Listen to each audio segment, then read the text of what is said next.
Eu e minha casa, nossa família é uma missão. É uma missão não só quando a gente está com o microfone na mão, pregando, anunciando, mas também é uma missão quando eu sou pai, quando eu sou esposo, quando a minha esposa é mãe e cuida dos nossos filhos e dá faxina na casa. Isso também é missão. Porque às vezes as pessoas acham que a missão é só quando eu saio, quando eu vou e anuncio. Não, a verdadeira mensagem é o testemunho coerente com aquela que é a vida.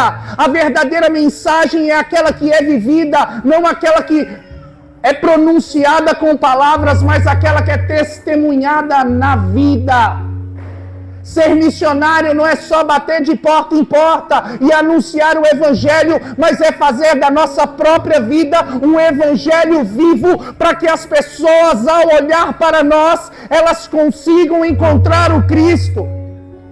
Isso é ser missionário. Não é só quando tem um evento, não é só quando tem uma missão, não é só quando tem uma pregação, mas a nossa vida é uma missão, desde trocar uma fralda, dar banho numa criança, a pregar para multidões, ou a pregar para uma pessoa, nem que precise usar palavras, mas com a própria vida. Isso é missão. Porque as pessoas estão confundindo. Elas acham que ela só faz missão quando ela coloca a Bíblia aqui, faz uma preparação e sai de porta em porta. Não. O mandato da missão é para cada um de nós que somos cristãos.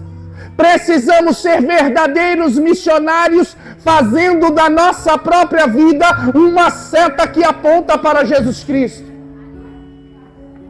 Pediram para mim trabalhar com vocês no dia de hoje o tema: o teu perfume eu exalo toda vez que eu me derramo. A gente está no último dia de uma festa poderosa, chamada Levanta-te, e precisamos assumir uma postura, e precisamos levantar. Precisamos se levantar. Precisamos sair do comodismo, da paralisia. Precisamos exalar, não o perfume do pecado, não o perfume do mundo, mas precisamos exalar o perfume da santidade. 1991, recente, nosso tempo. Eu sou de 89, mas em 1991 nasceu um jovem que hoje está canonizado e a sua mãe está viva. Porque esse é o perfume que precisamos exalar, o perfume da santidade. Imagine só uma mãe que não está enfrentando uma fila, pegando um ônibus para quarta-feira com a havaiana branca, entrar dentro de um presídio para visitar um filho, mas estamos vendo uma mulher que em vida pode contemplar a canonização do seu filho, Carla Kutz. Isso é o perfume que precisamos exalar, o perfume da santidade. Esse é o perfume que tem que ser exalado, esse é o chamado, essa é a resposta que o mundo precisa. O mundo não está precisando que dentro da igreja tenha fazedores de coisas. Pessoas que recebem uma determinação, um mandato, até mesmo do sacerdote, elas vão lá e cumprem. Isso é maravilhoso, mas a igreja não precisa de fazedores de coisa, a igreja precisa de homens e mulheres santos. De pessoas que mostram com a vida, que exalam um perfume agradável a Deus. E não o perfume da moda, não o perfume das redes sociais, não o perfume das ideologias, mas o perfume da santidade. Precisamos exalar o perfume da santidade. Dentro desse tema iremos trabalhar Lucas 7, do 36 ao 48. Então você que trouxe a sua palavra, preste muita atenção. Você que não trouxe, que você possa ouvir com o coração. Lucas, no capítulo 7, versículo 36. Lucas, capítulo 7. Do versículo 36, e a palavra de Deus vai dizer assim: Um fariseu convidou Jesus a ir comer com ele. Jesus entrou na casa dele e pôs-se à mesa. Uma mulher pecadora da cidade, quando soube que estava à mesa em casa do fariseu, trouxe um vaso de alabastro cheio de perfume. E estando aos seus pés por detrás dele, começou a chorar. Pouco depois, suas lágrimas banhavam os pés do Senhor e ela os enxugava com os cabelos. Beijava-os e ungia com o perfume. Ao presenciar isso, o fariseu, que o tinha convidado, dizia consigo mesmo: se este homem fosse profeta, bem saberia quem e qual é a mulher que o toca, pois é pecadora. Então Jesus lhe disse: Simão, tenho uma coisa a dizer-te. Fala, mestre, disse ele. Um credor tinha 2 devedores. Um lhe devia 500 denários e o outro 50. Não tendo eles com que pagar, perdoou a ambos a sua dívida. Qual deles o amará mais? Simão respondeu: a meu ver, aquele a quem ele mais perdoou. Jesus replicou-lhe: julgastes bem. E voltando-se para a mulher, disse a Simão: vês esta mulher? Entrei em tua casa e não me deste água para lavar os pés, mas esta, com as suas lágrimas, regou-lhe os pés e o enxugou com seus cabelos. Não me deste o ósculo, mas esta, desde que entrou, não cessou de beijar os pés. Não me ungiste a cabeça com o óleo, mas esta com o perfume ungiu-me os pés. Por isso te digo, seus numerosos pecados lhe foram perdoados, porque ela tem demonstrado muito amor. Mas ao que pouco se perdoa, pouco ama. E disse a ela: perdoado te são os pecados. Palavra da salvação. Pode ser melhor, palavra da salvação. Meu irmão e minha irmã, a gente precisa entender alguns detalhes aqui para mergulhar no nosso tema. Primeiro, a gente precisa entender bem sobre acolhimento. Por quê? Porque acolhimento gera unidade. Então, quando não tem acolhimento, não gera unidade. O oposto de unidade é divisão. Segundo, a gente precisa entender o significado de Lucas capítulo 3, versículo 8. Fazer depois uma conversão verdadeiramente frutuosa. E não ficais a dizer por aí que somos filhos de Abraão. Precisamos ter uma conversão verdadeiramente frutuosa. Porque senão a nossa postura vai ser de um fariseu e não daquela mulher pecadora. Aquela mulher que vai pelo ato da humildade. Precisamos entender isso e sair da indiferença, porque hoje a nossa geração está marcada por um mal, e o maior desse mal que podemos ver, e eu tenho visto, onde o Senhor tem me levado, é a indiferença. São pessoas que convivem ali com Jesus, mas não reconhecem, porque a gente só reconhece quem a gente conhece. Então são pessoas que têm a atitude dos discípulos de Emaús, que caminham quilômetros, que têm anos que estão na igreja, mas são pessoas que não reconhecem o Senhor porque nunca o conheceram. E precisamos entender que esse perfume que o Senhor pede para cada um de nós exalar é o perfume da santidade de Levíticos capítulo 19, versículo 2. Sede santos, porque eu, vosso Pai, sou santo. E o chamado da santidade é para todos, desde as criancinhas até os idosos. Todos são chamados à santidade, porque no céu só entra quem é santo. No céu só entra quem é santo. No céu só entra quem é santo.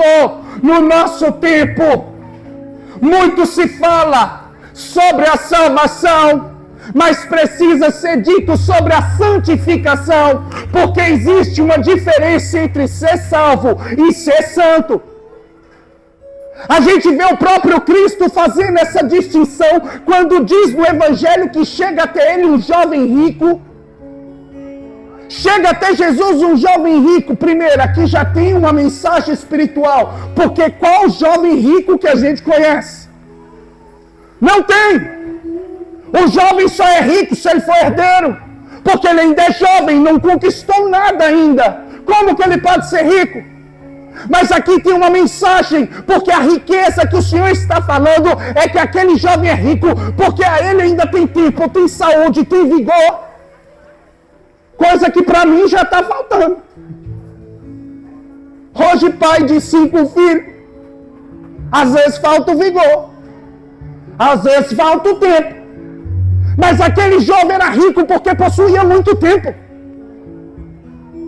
E aí ele pergunta para o Senhor: Senhor, como eu faço para ser salvo? O que precisa ser feito para ser salvo?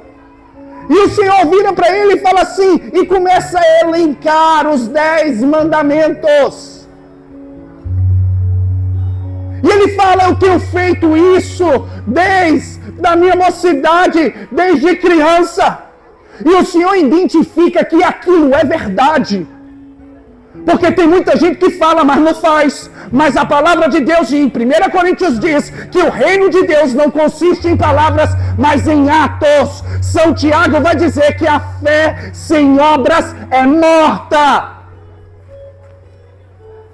Conhecereis ali a fé de cada um pelas obras. Tem que ter atos, não basta só falar. Mas aí o Senhor faz uma distinção e fala: se queres ser perfeito, vai, vende tudo que tens e segue-me. E toda vez que as Sagradas Escrituras traz a palavra perfeito, é o mesmo que santo. Então vamos lá, se queres ser santo, vai, vende tudo que tens e segue-me. Aquele jovem saiu entristecido porque possuía muitos bens. Que bens que o jovem rico possui? O Senhor queria comprar o tempo dele, a vestimenta, os ouvidos, o olhar, tudo aquilo que ele poderia ouvir era o que o Senhor queria comprar. Tudo aquilo que ele poderia ver era o que o Senhor queria comprar. A forma de se vestir era o que o Senhor queria comprar. O Senhor queria comprar a vida dele, mas tem uma realidade: quem compra, alguém precisa vender. Quando alguém vende, alguém compra, existe uma paga. Quando a gente entrega a nossa vida para Jesus, quando a gente vende tudo para Ele que quer nos comprar, a paga é Ele mesmo. Precisamos vender o nosso tempo para o Senhor. Entregar a nossa vida, cada instante, a forma como eu me visto, aquilo que eu assisto, aquilo que eu vejo, aquilo que eu ouço, aquilo que eu escuto, as pessoas com quem eu convivo, porque se queres ser perfeito, vai, vende tudo que tens e segue-me.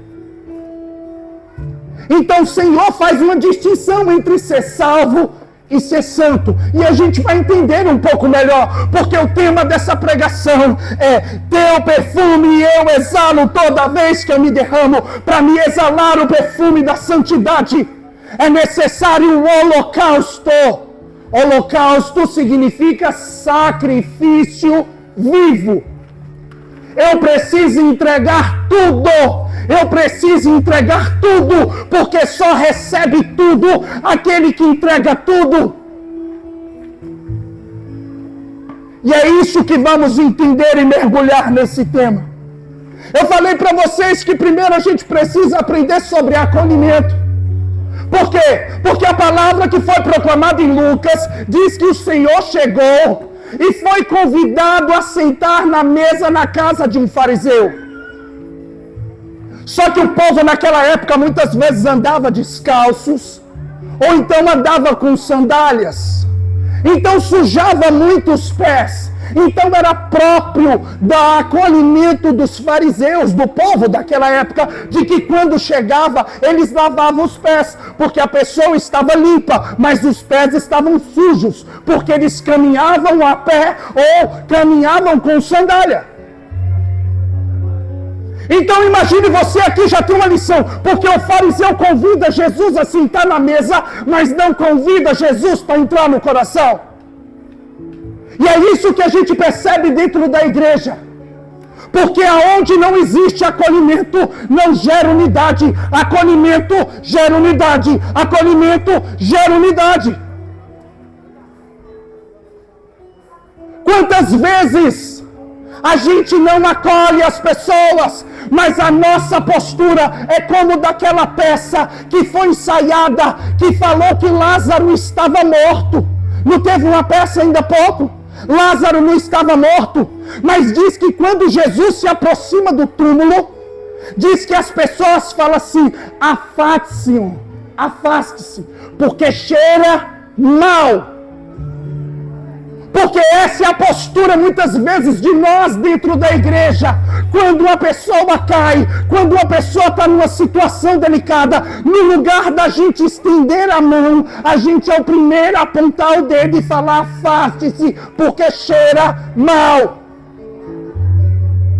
Só que essa postura é a postura do mundo. Esse é o perfume que o mundo exala. Quando uma pessoa erra, cai ou fracassa, a pessoa aponta o dedo e fala assim: eu não te falei. Essa é a postura do mundo. Esse é o perfume do mundo. Esse é o posicionamento do mundo. E porque nós dentro da igreja estamos tendo a mesma postura do mundo. Como que vamos atrair o povo para Deus se a nossa postura dentro da igreja é igual à postura do pagão no mundo? Se toda vez que alguém cair, o mundo vai apontar, julgar, condenar, falar mal. E a pessoa que precisa ser acolhida, não estou dizendo acoitar, não estou dizendo concordar com o erro, mas a pessoa precisa ser acolhida. Se a nossa postura for igual a do mundo, para que a pessoa então vai vir para a igreja?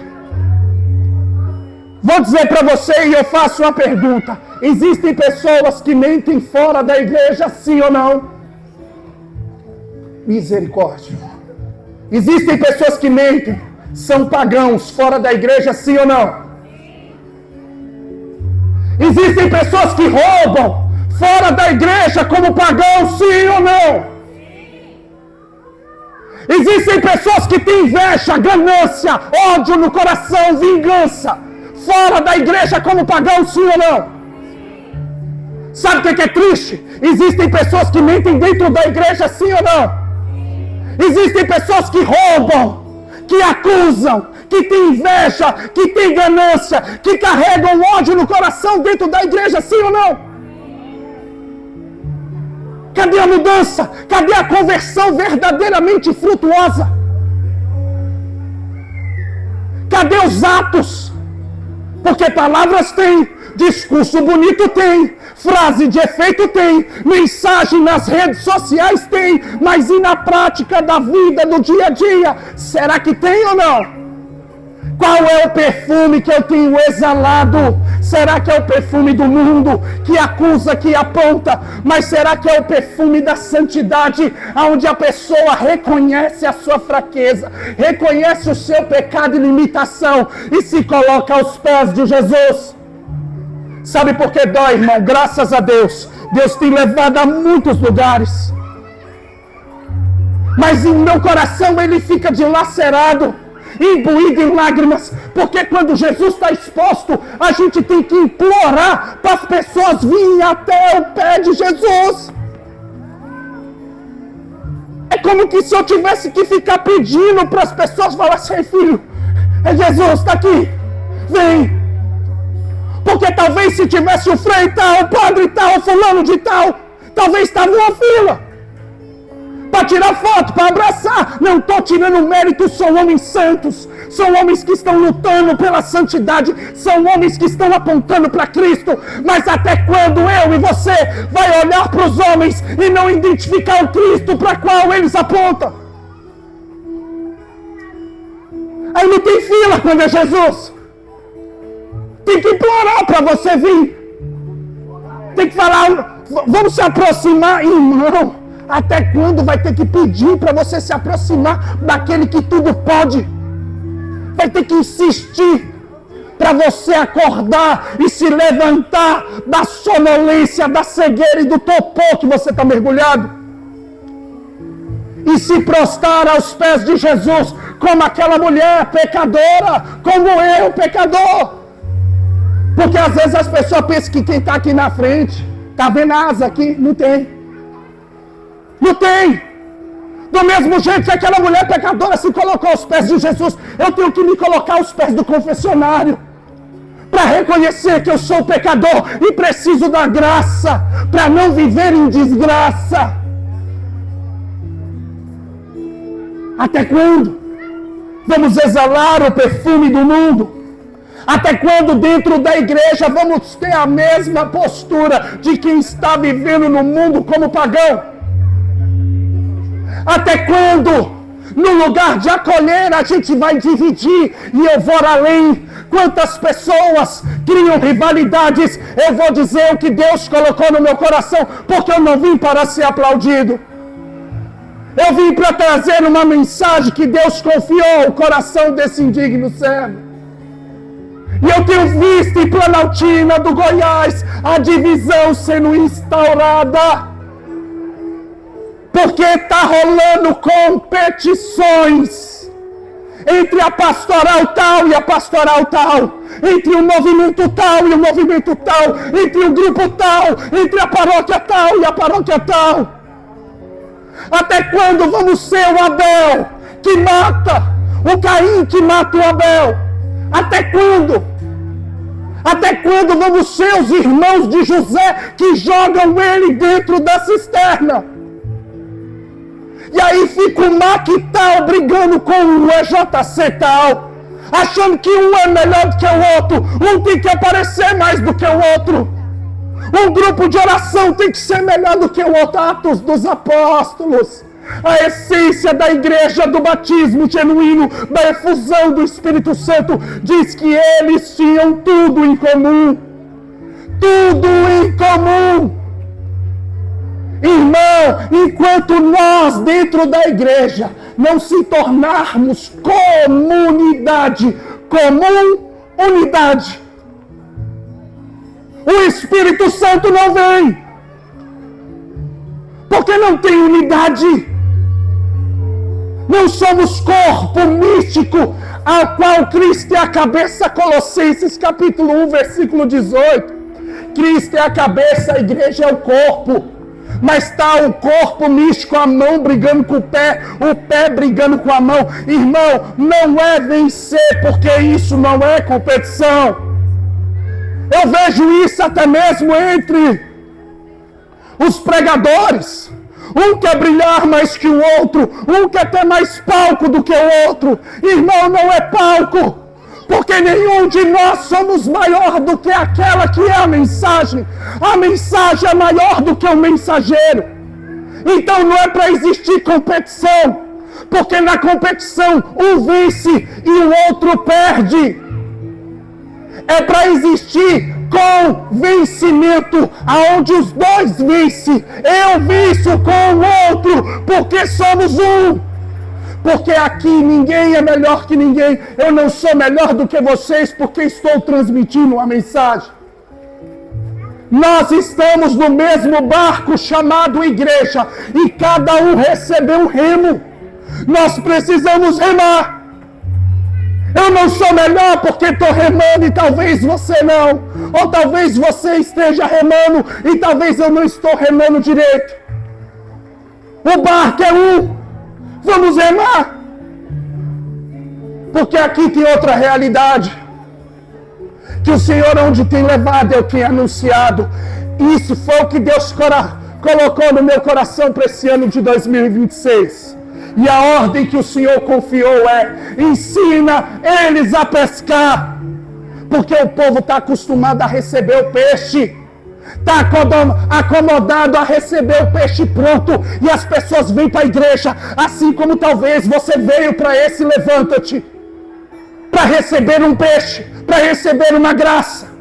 Mas hoje o Senhor quer te ensinar a pescar, a parar de depender da oração dos outros, porque a oração mais poderosa que tem para você e para sua família é a tua oração. E até quando vamos querer que os outros peguem um peixe para nós? Ah, não, eu preciso que o irmão ore por mim. Eu oro sim. Mas tu sabia que para você a tua oração ainda é mais poderosa do que a minha? Precisamos ensinar o povo a pescar. Porque o chamado é para todos. Não é para um grupo privilegiado, específico, diferenciado. O chamado é para todos. Precisamos aprender sobre acolhida. Acolher os irmãos que estão chegando fragilizados pelo mundo e pelo pecado, destroçados porque caíram e fracassaram. Precisamos ser a mão que se estende e fala: vem para cá, porque Jesus pode te curar, Jesus pode te livrar, Jesus pode te levantar. Porque o amor de Deus supera todas as coisas. Não existe pecado ou pecador superior à misericórdia e ao amor. Não tem. No lugar de ser o dedo que aponta, precisamos ser a mão que se estende. Seja dentro da nossa casa, porque tem muita gente dentro da igreja que veste uma camisa bonita da igreja. Vem para a igreja. Cumprimenta todo mundo, mas dentro de casa, Deus me livre. Irmão, se você não ama quem está dentro da tua casa, como você vai amar uma pessoa que você não conhece? Se você não acolhe quem você vê todo dia, como que você vai acolher quem você não vê?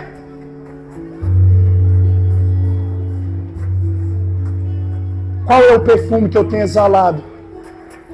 Qual é o perfume que você tem exalado? Precisamos aprender mais do que acolher na mesa, acolher no coração. Parar de apontar o dedo para julgar, para falar mal, para denegrir, para destruir. E ser a mão que estende para levantar ou estende para orar. Tá dando para entender sim ou não? Sabe por que eu estou falando de unidade, irmão? Porque aquele fariseu acolheu Jesus na mesa, mas não acolheu Jesus no coração, e estava cheio de preconceito para com aquela mulher pecadora. E eu estou falando sobre unidade, porque esse ano é ano eleitoral, e o Satanás quer dividir o nosso país, colocando irmão contra irmão. E se a gente que está aqui aos pés do mestre não aprender a acolher, a amar, não vai ter unidade. E a palavra de Deus diz que um reino dividido entre si não pode subsistir. O mundo e o demônio quer plantar divisão. Diabolo significa divisor, aquele que divide. Mas nós que estamos aos pés do mestre, precisamos acolher e unir. Eu não estou dizendo acoitar o erro, mas precisamos aprender a acolher, porque senão a gente mesmo vai se destruir. Tá dando para entender sim ou não? Ninguém nem responde. Tá cheio de pedra no chão. Se você estiver achando ruim, pode pegar as pedras e tacar, não importa. A mensagem é maior do que o mensageiro.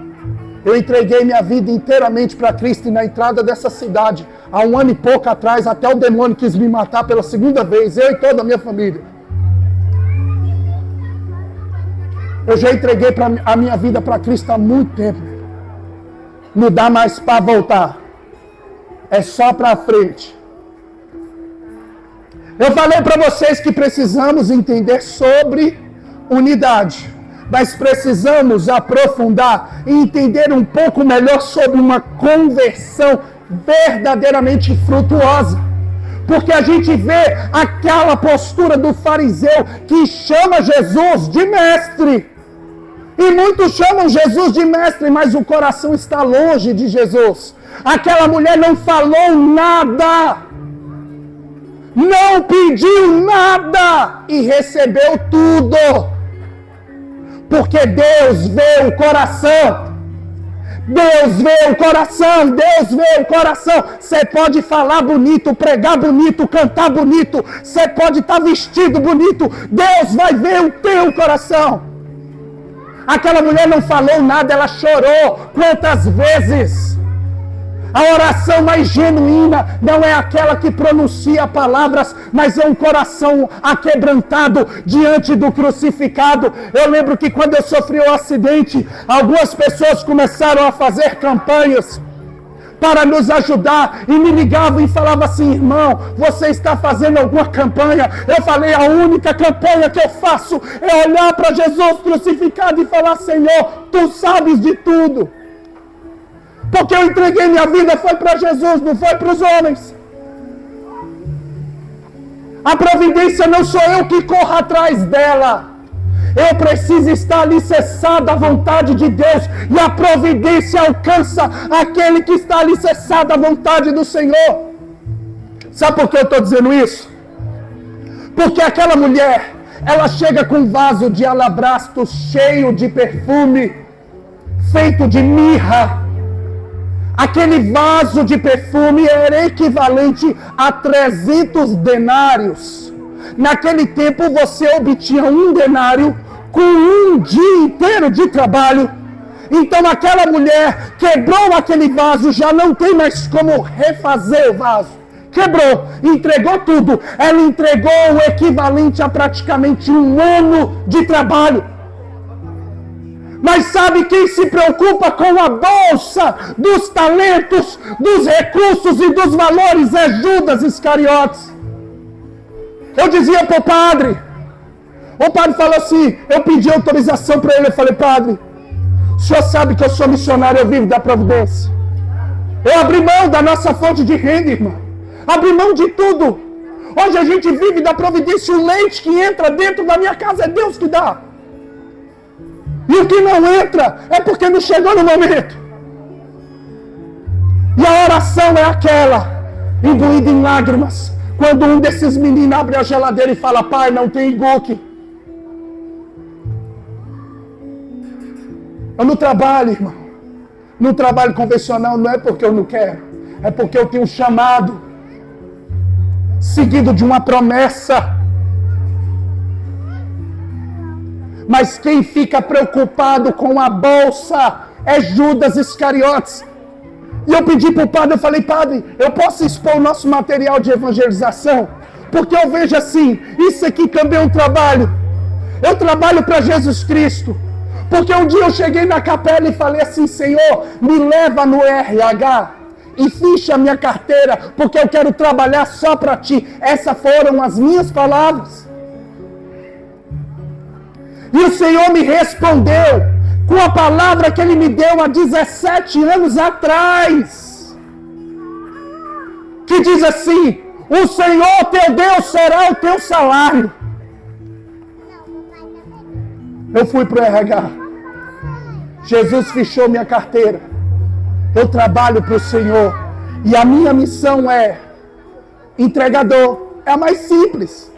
Você tem uma intenção, eu entrego para o Senhor. Você tem um pedido, eu entrego para o Senhor. E aí eu falei: padre, será que eu posso expor o material de evangelização? Porque eu estava preocupado, irmão, tem um monte de conta para pagar. Mas aí Jesus botou no meu coração: quem fica preocupado com a bolsa é Judas Iscariotes. Porque é eu que vou ser o teu salário. O padre falou que eu podia expor, mas até hoje eu não expus. Também não vou expor hoje.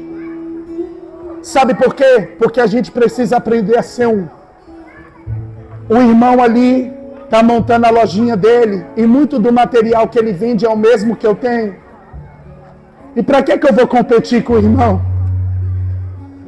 A gente só vai ser comunidade quando a dor do outro for minha dor. Para que a vitória do outro seja a minha vitória. Eu não vou expor para dividir, eu sei que o irmão também precisa. Ah, antes, mas você também precisa. Eu preciso, irmão. Mas eu entreguei minha vida para Deus, eu não estou aqui para competir, eu estou aqui para convencer, e quem convence é o Espírito, é vencer com o outro, vencer com o outro, vencer com o outro, porque precisamos ter tudo em comum. Então se tem alguém desempregado nessa paróquia, eu também estou desempregado. Se tem alguém com câncer, se tem alguém com doença, se tem alguém enfermo, se tem alguém com dificuldade, a sua dor precisa ser minha. Isso é comunidade. E aí sim, unidos, a vitória vai ser nossa. Porque isso não é competição. Precisamos de uma conversão verdadeiramente frutuosa. Irmão, se cada mulher nessa paróquia aqui engravidar, no lugar das pessoas ficar, nossa, mais um. Nossas, vocês gostam, né? Que é isso que a gente escuta. Em vez de julgar e apontar, porque você não fala assim, ei, mãezinha, tá de quantos meses? Pode contar, que a minha família vai dar fralda, a minha família vai dar lenço, e o que você precisar conta comigo. Porque no dia que nossa comunidade for assim, vai gerar unidade, e a pessoa não vai estar com medo de se abrir para a vida, porque ela sabe que ela está inserida numa grande família, chamada Igreja Católica Apostólica Romana, onde tem irmãos que vivem aquilo que prega.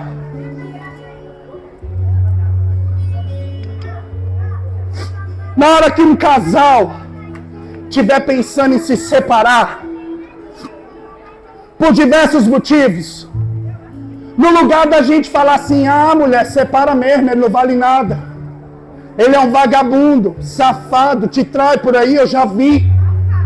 No lugar de fazer isso, por que você não fala assim, ei, a gente pode ir rezar na tua casa com você? Não deixa o demônio acabar aquilo que Deus uniu. Isso é comunidade, comunidade, comunidade. Isso é ter tudo em comum. Isso é o evangelho vivido na prática. Porque aquela mulher chega aos pés de Jesus. E a palavra de Deus vai dizer, como são belos pés do... Mas Jesus, mais do que o mensageiro, é a mensagem. E essa mensagem precisa virar carne na minha carne. O verbo precisa estar aqui no dia a dia. Está dando para entender sim ou não? Aquela mulher chega enferma, sai curada. Chega culpada, sai justificada. Eu peço para quem está chegando para manter o silêncio. Eu vim aqui trazer uma mensagem. Se você estiver atrapalhando a mensagem, eu mesmo te tiro daqui. Porque a mensagem é maior do que o mensageiro. Não atrapalhe a mensagem. Porque é para transformar a vida, irmão. Eu não estou aqui para ser aplaudido ou curtido. Eu estou aqui para apontar para Jesus Cristo. Para que as pessoas tenham uma mudança genuína. Concreta. Até quando vamos ser aquele coxo que fica à beira da porta formosa há mais de 40 anos? Ele fica 40 anos e chega até a porta. Por que ele não entra? Até quando a gente vai ficar só até a porta? Nas migalhas, se tem um Deus que quer dar tudo para mim e para você. A gente precisa parar de ser coxo na vida espiritual e exalar o perfume de Jesus Cristo, o perfume da santidade. A gente precisa sair das palavras e ir para os atos. A gente precisa sair das frases de efeito das redes sociais e vir para a prática do evangelho no dia a dia, dentro do ônibus, dentro de casa, no nosso trabalho, na nossa pastoral, no meio da rua, onde a gente estiver. O perfume precisa ser exalado. Aquela mulher chegou impura, saiu perdoada e purificada. Aquela mulher não diz palavras, mas fala com lágrimas. Quantas vezes diante da dor, da dificuldade, da luta, da doença, das sentenças de morte, nós não teremos palavras. Está ali, meu filho Josué está ali atrás. Agora ele está com quase 5 meses. Quando ele estava com 2 meses, ele pegou bronquiolite. Internou, foi para a UTI. A minha vontade era desistir de todas as missões que estavam marcadas naquela semana. A minha vontade era de largar tudo. As pessoas falavam, você não pode chorar na frente dos seus outros filhos, mas o meu bebê de 2 meses, irmão, o meu coração fora do peito, porque vai dizer que o filho é o coração fora do peito. Se deceparem a minha cabeça ali, eu não estou nem aí, mas quando encosta no filho, encosta no nosso coração, porque o coração é o filho fora do peito. Meu coração estava internado, meu filho, na UTI. Você acha que como era a oração, era lágrimas, não tinha palavras? Mas aqueles que semeiam entre lágrimas ceifarão com alegria. Eu não falei para vocês que eu pedi para Deus fechar minha carteira? No meu trabalho, não tenho acesso a plano de saúde. Mas eu tenho acesso ao médico dos médicos. Eu não tenho o privilégio de ter um plano de saúde. Mas eu tenho acesso ao médico dos médicos. E muitas vezes esse acesso vem pela lágrima. Porque a lágrima fala mais que 1000 palavras. Aquela mulher não falou nada. Não pediu nada. E recebeu tudo. Ela entregou tudo. Ela entregou toda a sua riqueza. Ela entregou aquilo que antes era para seduzir as pessoas. Como o seu cabelo, como o seu cheiro. Ela entregou tudo para Jesus. Tudo, tudo, tudo, tudo. Por isso ela recebeu tudo. Porque tinha espaço. Pai, não, toca aí a canção aí, irmão. Quando uma pessoa chega numa casa, para acolher ela, naquele tempo tinha que lavar os pés. Para lavar os pés precisava de água. Mas ela não levou água, ela levou lágrimas. Porque a água lava o corpo, a lágrima lava a alma. A lágrima lava a alma. Essa é aquela mulher pecadora. Ela não levou água, ela levou lágrimas. Quem lava os pés naquele tempo era o servo mais humilde. Jesus, para nos ensinar que é pela via da humildade, ele lava o pé dos apóstolos. E depois que lavava o pé, ainda dava um beijo e perfumava. A gente só usa perfume, irmão, quando a gente já está limpo, sim ou não? A gente toma banho, depois que toma banho, quem tem condição de ter um Avon, um Boticário, os Body Splash, né? O nome disso agora? Body Splash. Aí depois que toma banho, que usa o perfume. Isso, no contexto espiritual, significa que aquele que lava o corpo, primeiro é o batismo, a água que nos lava de todo o mal e de todo o pecado. Mas vai dizer a palavra de Deus no Evangelho de São João, que aquele que está com o corpo limpo, não precisa de um banho, mas muitas vezes vai precisar lavar os pés. Esse é o cotidiano para aqueles que já foram batizados, mas precisam permanecer limpos. Eles precisam lavar os pés. E lavar os pés aqui é estado de graça. Precisamos de confissão frutuosa. Quantas vezes aqui na paróquia eu vejo os padres se gastando e não tem as pessoas para vir serem atendidas. Precisamos estar com os pés limpos para poder exalar o perfume da santidade. Precisamos de conversão verdadeiramente frutuosa. Precisamos, e eu acho muito bonito, porque quando você vai aqui na secretaria, tem um papelzinho te ensinando a fazer um exame de consciência coerente e sério. E se você não fizer um exame de consciência sério, você não recobra o estado de graça. Não é nas toras, nas coxas, que a gente chega correndo no padre e fala: padre, por favor, me confessa de qualquer jeito. A gente precisa se preparar, porque para a gente exalar o perfume da santidade, a gente precisa quebrar o vaso de alabastro e entregar nossa vida inteiramente para Deus e parar de ser meio termo. A gente precisa levantar, firmar os pés e ficar de pé. E ficar de pé, na linguagem da igreja, é estado de graça, estado de graça, estado de graça. São Tomás de Aquino, doutor angélico, ele vai dizer que o estado de graça é o sêmen glória, é o germe da glória, e ele é superior a todos os talentos e carismas. Estado de graça, porque quando estamos em estado de graça, estamos alicerçados à amizade do Senhor. Eu pergunto, quem quer ser amigo de Jesus aqui? Quem quer ser amigo de Jesus aqui? Quer ser amigo de Jesus? A palavra de Deus vai dizer em João no capítulo 15, versículo 13 seguintes: eu não vos chamo mais servo, eu vos chamo de amigo, porque o servo não sabe o que faz o seu Senhor, mas o amigo eu vos dou a conhecer. Aí o Senhor explica, para quem quer ser amigo de Jesus, eu estou falando de coisa profunda, então presta atenção.